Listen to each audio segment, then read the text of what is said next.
real fighter. Carnera.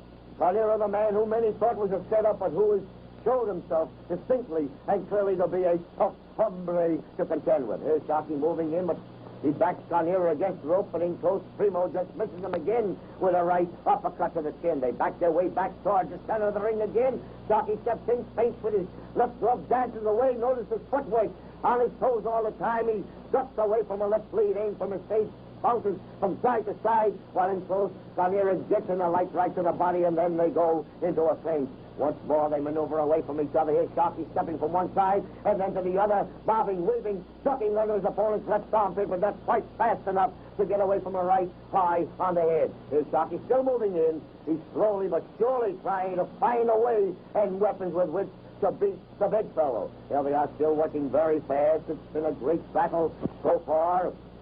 And plenty more action in store. Sharkey just missed a wild right, aimed for Primo's chin. Carnera moves in, but here's Sharkey again, bobbing, weaving, stepping back a little bit, rushing in with his short right to the ribs, and almost crowding Carnera against the rope. Once more, Primo comes with his aggressive attack, but they fall into close quarters. Sharkey just steps away to one side. Note the comparison between these boys once more. See the little fella and the giant, but note the difference. What boxing skill and experience means against a tyro in the game. Here's the bell for the end of the third round, and now we're coming up to a hectic session. Round 4. They square up once more. Note Sharkey now, the way he's bobbing and weaving, letting go a right that just grazed the chin, is feeling Carnera out. No, Carnera moves in there working fast. Sharkey pumps a hard left to the body and another left to the giant's midsection. Notice the way he steps on the gas. Boy, oh boy, what he can do with those blows. Again, he comes hard. The human man mountain in front of him. Carnera pokes two lefts to the nose, but Sharkey retaliates with the same kind of a blow. In close, Sharkey bobs, weaves, ducks, jabs the left to the nose, steps away again, misses an overhand right to the chin, but he's getting ready for the setting down exercises now. Carnera moves in towards him. Here comes Sharkey stepping in again. Carnera once more steps away, steps in, misses the right, leads for the head. Now Sharkey is trailing him again, coming in close, taking a couple of right pokes to the ribs, but standing and keeping his poise pretty well. What's more, Sharkey, watch the way he gets on his toes again, coming in towards the man mountain, switching a left hook for the chin. It missed the mark. A right left poke into Carnera's body, and as Carnera missed the left, he followed with a right against Sharkey's jaws. He backs the gob against the rope. Here's Sharkey with a left to the body, a left hook alongside of Carnera's chin. Carnera comes back with his own right to the body and jaw, but Sharkey is still after him all the time. He's switching, waiting for the attack to start. Once more, Sharkey moves. There goes a left hook on the chin, and down goes Carnera. He's down on one knee for a count of 6. He gets up momentarily, falls down. Sharkey's protesting that he should be counted out. He starts to argue. Now he's starting to run out of the ring, and only his manager, Johnny Buckley, grabs him, pushes him back. Sharkey lost a valuable minute that time arguing about the rules. The gunboat declared, took up the count at the 6, and here's Carnera trying to weather the attack, and he does. Just Sharkey's boneheadedness that time accounting for failure to finish the battle. It was his argument that he should have won when Carnera fell down again after trying to get up. Here we are in round 5. Sharkey again carrying the fight to the giant. He almost went through the ropes in his anxiety to land on Carnera. Primo still trying to use his boxing skill. Notice the way he pushes his head back and out of range every once in a while. That's a little bit of science in the good old Marquis of Queensberry game. Again, Sharkey moves in, hooks a hard left alongside of the giant's chin, and another left hook to the jaw. Carnera tries to keep a smaller and more experienced foe off with those left jabs to the face, but Sharkey's boxing is getting better and better. There goes a long, rangy right to the chin. Again, he moves in, bobbing. Notice the way he steps in, away. He blocks beautifully as Carnera tries to trip him at close range. Here they are once more back in the center of the ring. Carnera, the giant, proving to the human race that he's not a freak by any means, but a man who will have to be contended with in years to come unless he meets with a mishap in the interim. Sharkey backs his man against the ropes with a short right on the chin and a left poke into Carnera's body.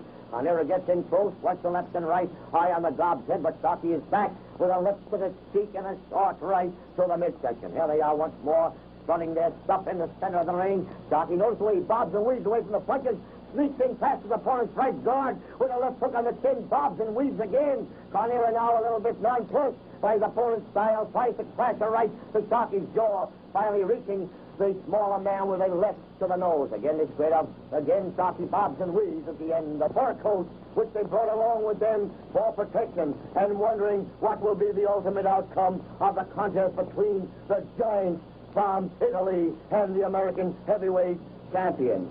Carnera still is doing fine work against his more experienced foe, but Sharkey is just moving in, dancing around, allowing his spot Carnera to jab and crowd him to the rope, but still bobbing and weaving, jabbing with the left occasionally and poking another left into the body. Watch the way Sharkey bobs and weaves and ducks away from a hard right-hand uppercut that Carnera tried to aim for the chin. As the battle progresses, the crowd keeps on in amazement, and despite the shivering cold, they're just intent, forgetting everything, what's going on, oblivious to the weather conditions and all, just to see what will be the final outcome of this struggle, the battle of 1931. Here's Carnera, the giant, moving towards his smaller opponent. Remember, it looks, when you look at this picture, you always imagine that Carnera is always on top of his man, but that is mainly due on account of the difference in size between the two antagonists. Gumbo Smith, the referee, again steps away from the boys. He's always about 4 or 5 feet away from them. Carnera rushes in, pokes a light left into Sharkey's nose, but note the way Sharkey moves in, left foot in front of him, right hand on his chest, backing away a little bit, ducking with his head as Carnera misses a left lead, aim for the face, although Primo managed to back his opponent into a neutral corner. Again, Sharkey moves in, hooks the left alongside of Carnera's chin as the bell rings for the end of round 6. Again, they come stepping out for the next period. Once more, they maneuver around lightly, fast, and keep going all the time. The battle proved to be one of the most exciting stages in years, and did much to rehabilitate the game and bring the heavyweight regime back into good repute. Once more, they square off. Here's Carnera trying to keep his man up with a left jab to the face, but Sharkey moves in, pokes the left to the body. Now Carnera tries to keep him off with that tantalizing left poke on the nose.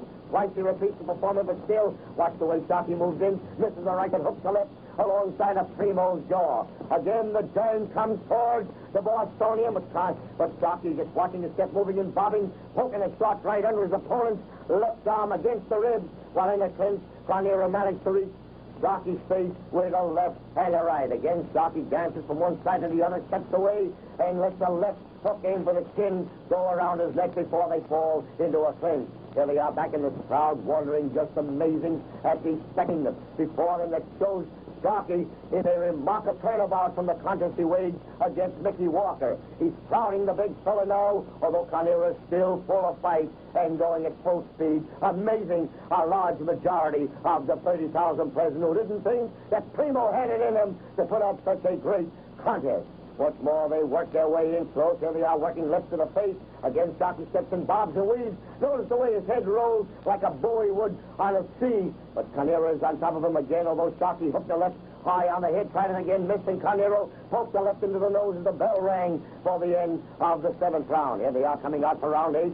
Once more, they start manipulating. Sharkey crowds his man into a corner, but Carnera, remember, for his size and for his weight, he is the biggest, fastest human we have in the prizing, or the fastest we've ever had in the ring for a man of 260-odd pounds.